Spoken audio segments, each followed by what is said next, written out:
escape of the Brazilian cobra constrictor earned Harry his longest ever punishment. By the time he was allowed out of his cupboard again, the summer holidays had started and Dudley had already broken his new camera, crashed his remote control aeroplane,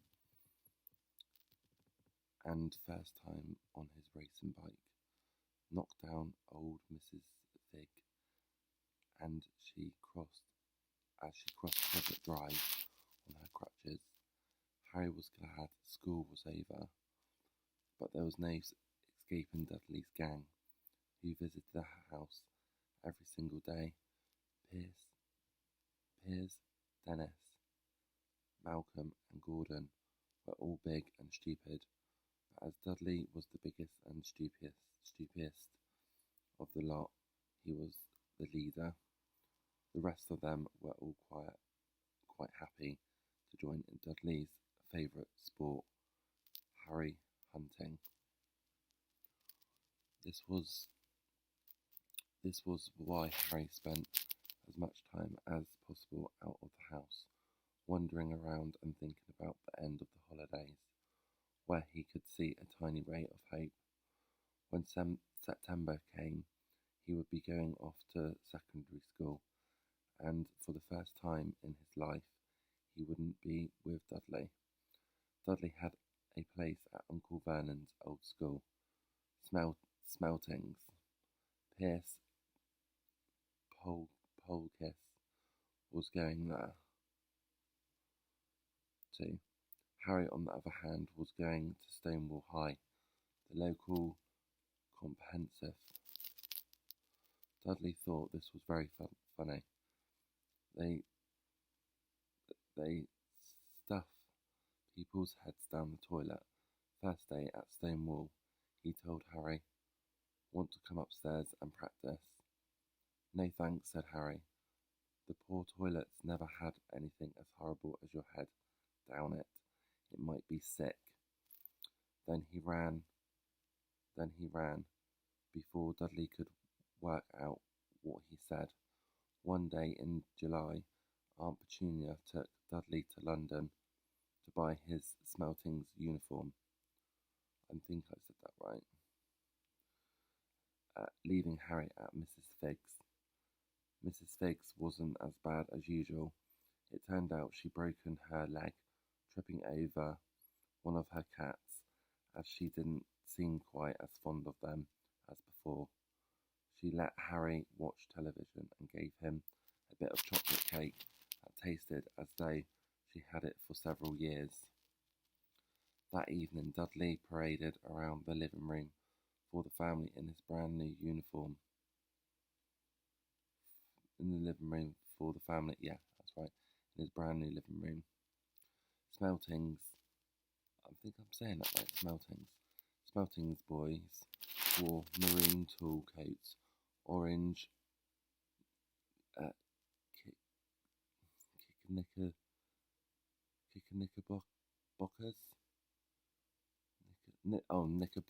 knickerbockers, and flat straw hats called boaters. They also carried knobbly sticks used for hitting each other while the teachers weren't looking. This was supposed to be good training for later life. As he looked at Dudley in his new, I can't say the word now, knickerbockers, I think I'm saying that right. Uncle Vernon said gruffly that it was the proudest moment of his life. Aunt Petunia burst into tears and said she couldn't believe it was her ickle Dudleykins. He looked so handsome and grown up. Harry didn't trust himself to speak. He thought two of his ribs might already have cracked from trying not to laugh. There was a horrible smell in the kitchen. Next morning, when Harry went in for breakfast, it seemed to be coming from a large metal tub in the sink. He went to have a look. The tub was full of what looked like dirty rags swimming in grey water. "What's that?" he asked Aunt Petunia. Her lips tightened as they always did if he dared to ask a question. "Your new school uniform," said. Harry looked in the bowl again. Oh, he said, I didn't realise it had to be so wet. Don't be stupid, snapped Aunt Petunia.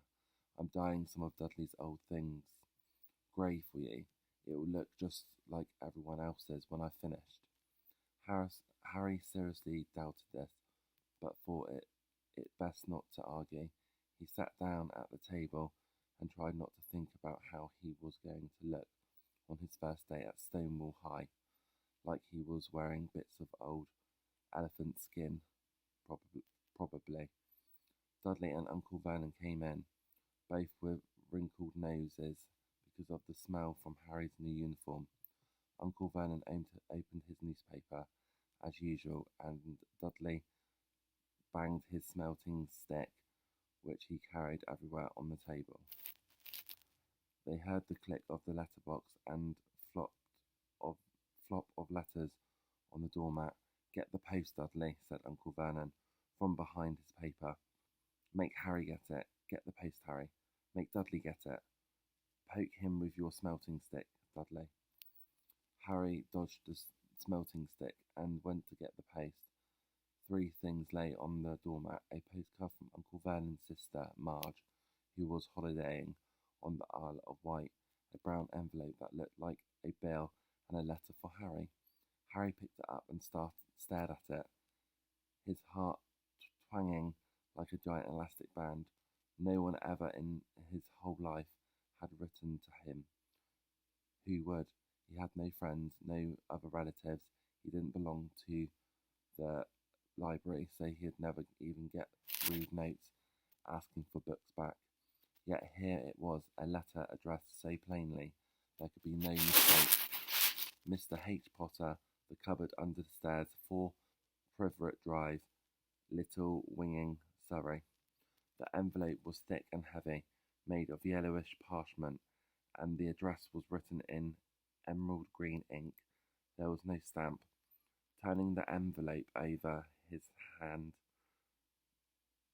trembling, Harry saw a purple wax seal bearing a coat of arms, a lion and an eagle, and a badger and a snake surrounding a large letter H. Harry, no, not Harry. Hurry up, boy, shouted Uncle Vernon from the kitchen. What are you doing? Checking for the letter bombs? He chuckled at his own joke. Harry went to the kitchen. Still staring at his letter, he handed Uncle Vernon the bill and the postcard, sat down, and slowly began to open the yellow envelope. Uncle Vernon ripped open the bill, snorted in disgust, and flipped over the postcard. Marge is ill, he informed Aunt Petunia. Ate a funny whelk. Dad, said Dudley suddenly. Dad, Harry's got something. Harry was on the point of unfolding his letter, which was written on the same heavy parchment as the envelope, when it was jerked sharply out of his hand by Uncle Vernon. That's mine, said Harry, trying to snatch it back. Who would be writing to you? Sneered Uncle Vernon, shaking the letter open with one hand and glancing at it. His face went from red to green faster than a set of traffic lights. And it didn't stop there. Within seconds, it was the greyish white of old porridge. Petunia, he gasped. Dudley tried to grab the letter to read it, but Uncle Vernon held it high out of his reach. Aunt Petunia took it curiously and read the first line. For a moment it looked as though she might faint. She clutched her throat and made a choking noise. Vernon, oh my goodness, Vernon. They stared at each other, seeming to have forgotten that Harry and Dudley were still in the room. Dudley wasn't used to being ignored. He gave his father a sharp tap on the head with his smelting stick. I want to read that letter, he said loudly. I want to read it, said Harry furiously, as it's mine. Get out, both of you, croaked Uncle Vernon, stuffing the letter back inside its envelope. Harry didn't move. I want my letter, he shouted. Let me see it, demanded Dudley. Out, roared Uncle Vernon, and he took both Harry and Dudley by the scruff of their neck and threw them into the hall, slamming the kitchen door behind them. Harry and Dudley promo- Harry that yeah Harry and Dudley promote I can't say that word promotedly had a furious but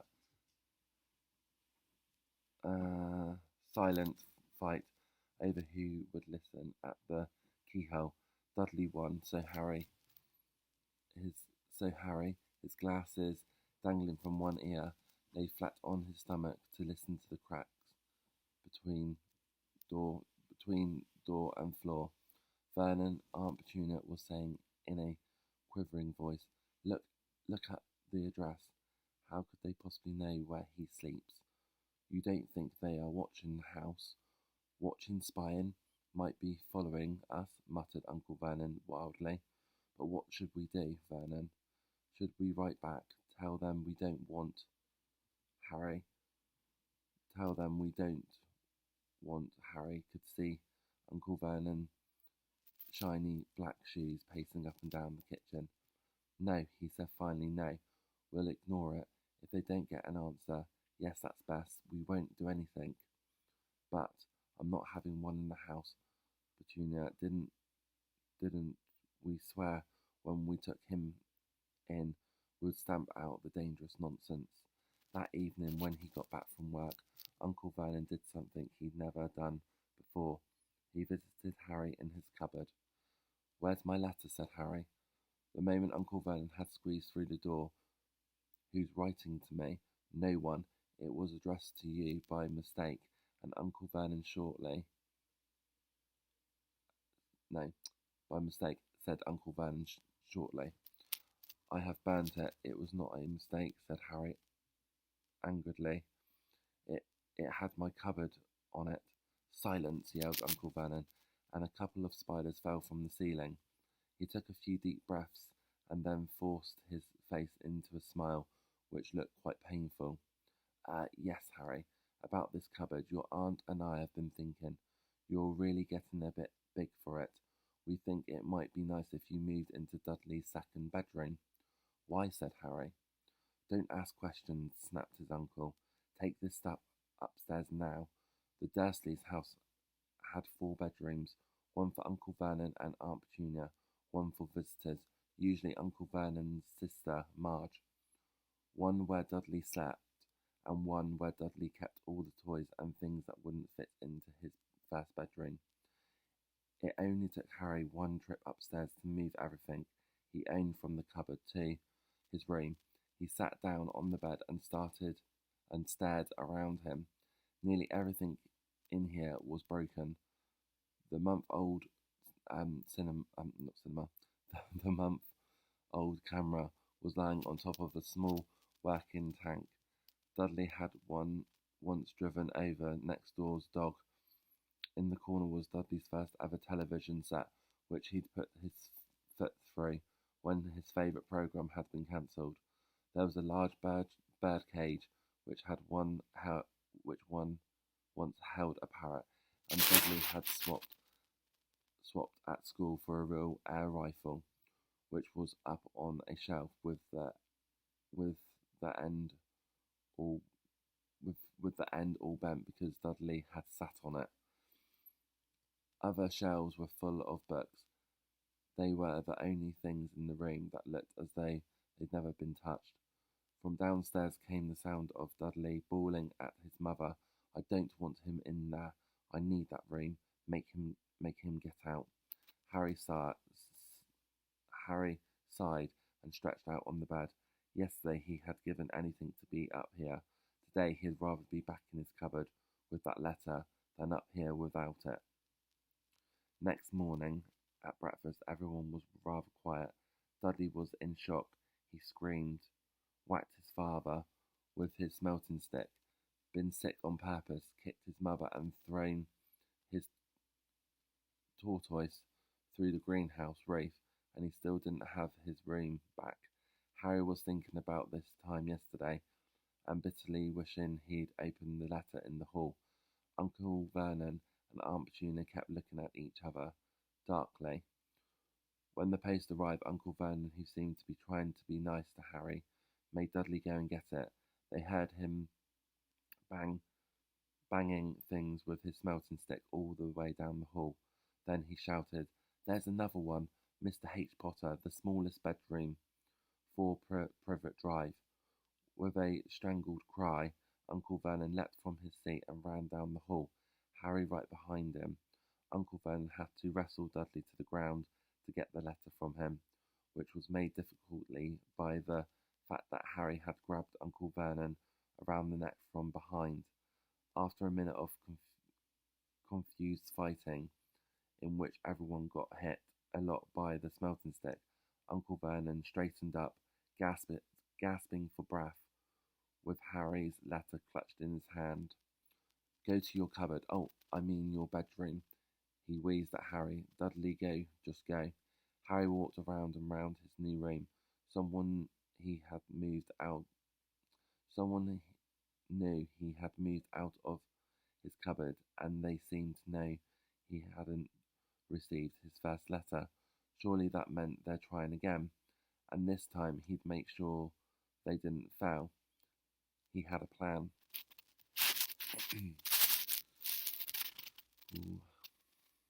The repaired alarm clock rang at 6 o'clock the next morning. Harry turned it off quickly and dressed silently. He mustn't wake the Dursleys.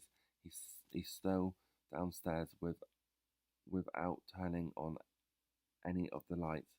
He was going to wait for the postman on the corner of Privet Drive and get the letters for number 4 first.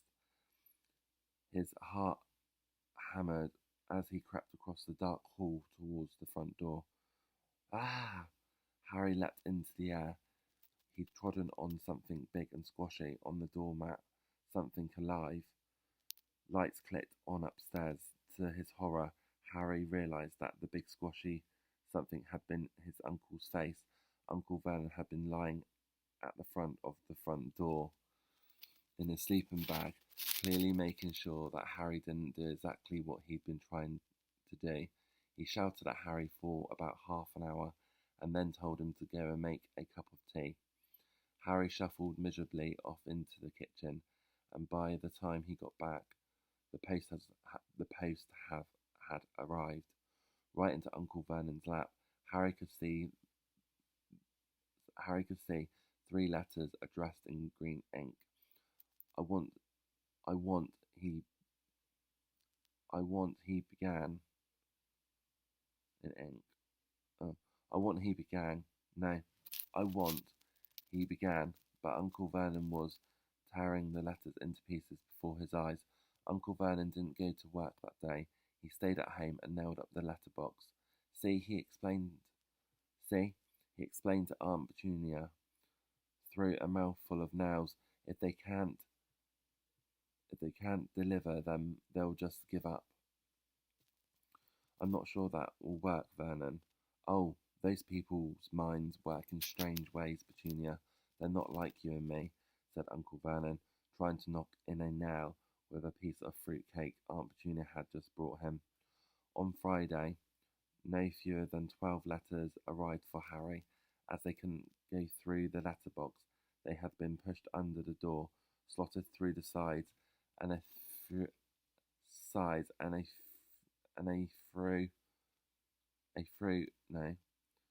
slotted through the sides, and a few even forced through the small window in the downstairs toilet. Uncle Vernon stayed at home again. After burning all the letters, he got out a hammer and nails and boarded up the cracks around the front and the back doors so no one could go out. He hummed, tiptoed through the tulips as he worked, and jumped at small noises. On Saturday, things began to get out of hand.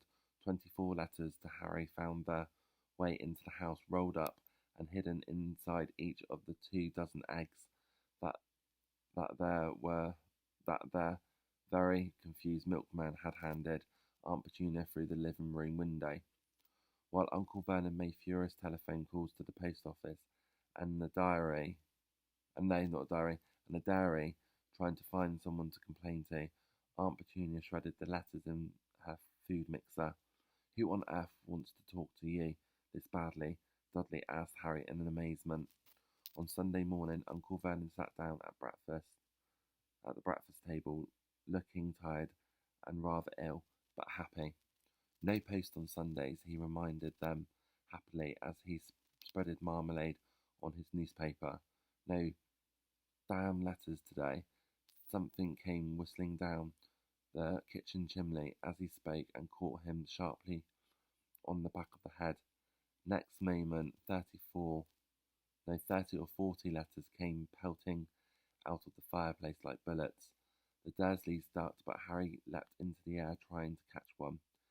Out, out! Uncle Vernon seized Harry around the waist and threw him into the hall.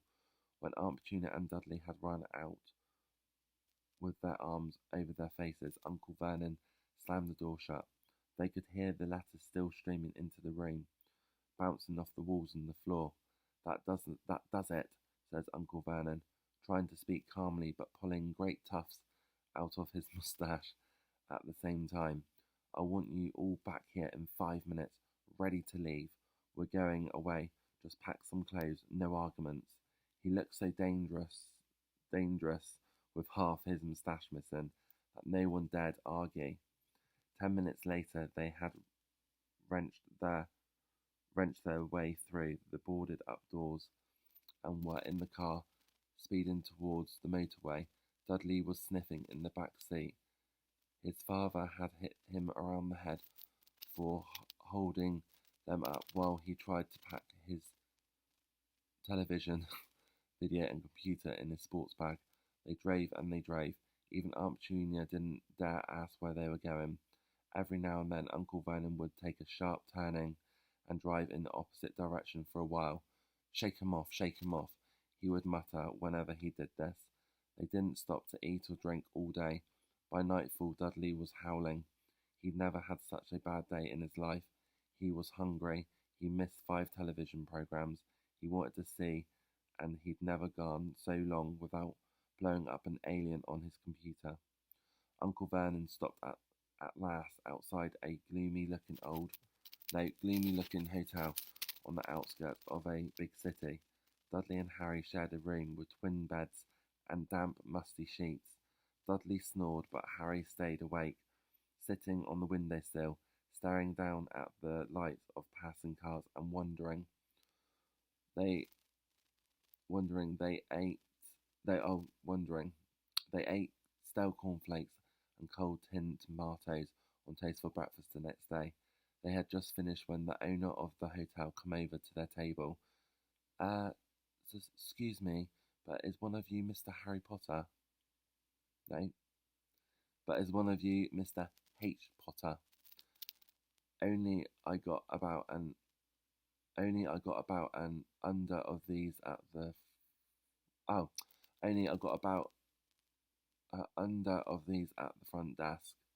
She held up a letter so they could read the green ink addressed Mr. H. Potter, Room 17, Railview Hotel, Cokeworth. Harry made a grab for the letter, but Uncle Vernon knocked his hand out the way. The woman stared.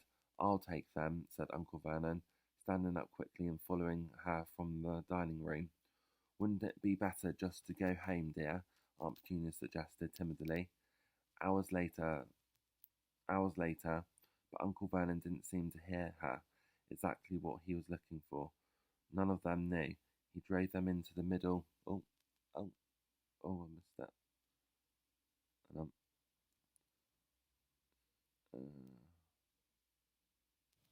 I've missed the page now. Where's it going? Oh yeah. He drove them into the middle of a forest, got out, looked around, shook his head, got back into the car, and off they went again. The same thing happened in the middle of the ploughed field, halfway across a suspension bridge, and at the top of a multi-story car park. Daddy's gone mad, hasn't he? Dudley asked Aunt Petunia. Dudley, late that afternoon.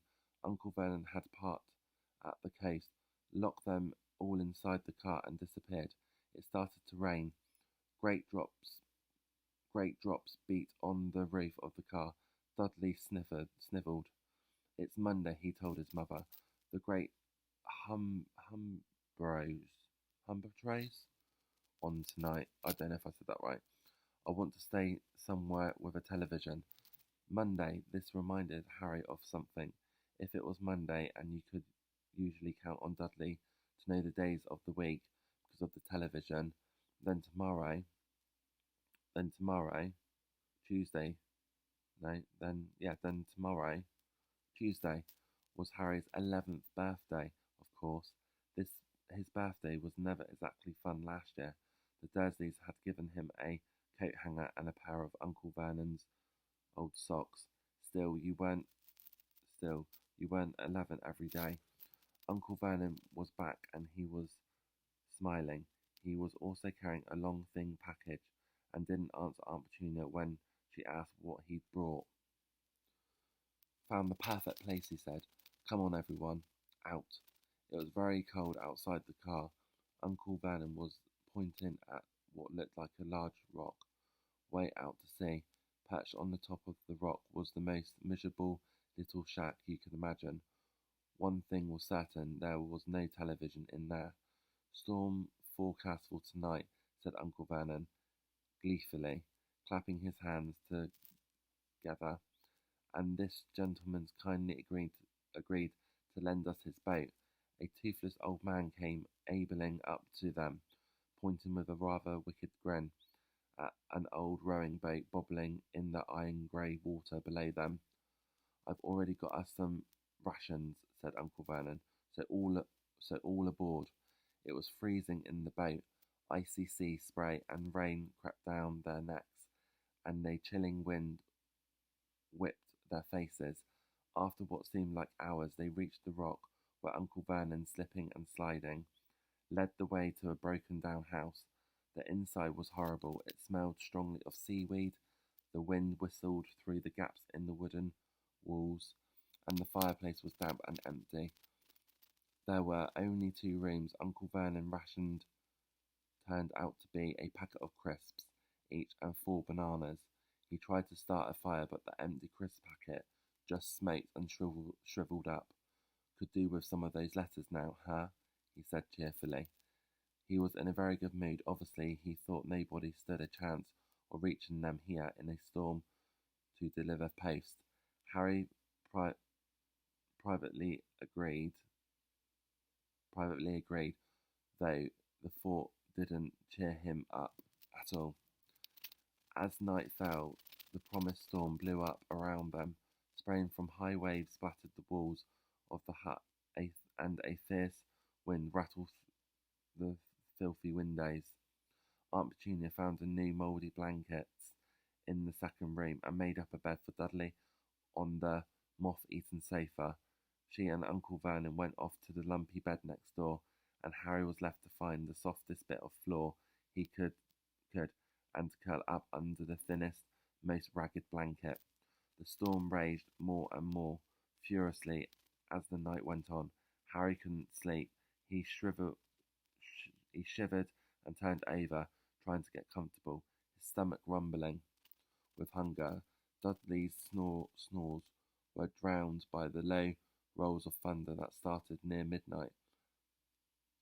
The lighted dial of Dudley's watch, which was dangling over the edge of the sofa on his fat wrist, told Harry he'd be 11 in 10 minutes' time.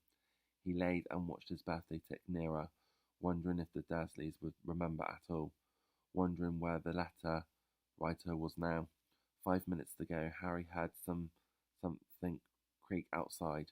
He hoped the roof wasn't going to fall in, although he might be warmer if it did. 4 minutes to go. Maybe the house in Privet Drive would be so full of letters when they got back that he would be able to steal one somehow. 3 minutes to go. Was that the sea slapping hard on the rock like that? And 2 minutes to go. What was that funny crunching noise? Was the rock crumbling into the sea? 1 minute to go. And he'd be 11, 30 seconds, 20, 10, 9. Maybe he'd wake Dudley up, just to annoy him. There. 2, 1. Boom. The whole shack shivered, and Harry sat bolt upright, staring at the door. Someone was outside, knocking to come in. Ooh, there we go. So that was chapter 3, and yeah, I really wanted to do that because I've had some really, really nice positive messages from my last videos reading out loud, as it's one of my fears. But the more I'm doing it, the more I feel a bit more confident reading out. So that was chapter 3, and yeah, hope you like it. So it's quite late at night now, so I'm now going to go to bed, and hope everyone as well staying safe. And yeah, I'll be back very soon. If you like this video, please give me a like. Don't forget to subscribe, and if you think this is going to help anyone else that really struggles reading out loud and just, hasn't got much confidence in it, like I haven't, please share my video. Okay, I'm gonna go. Take care. Bye.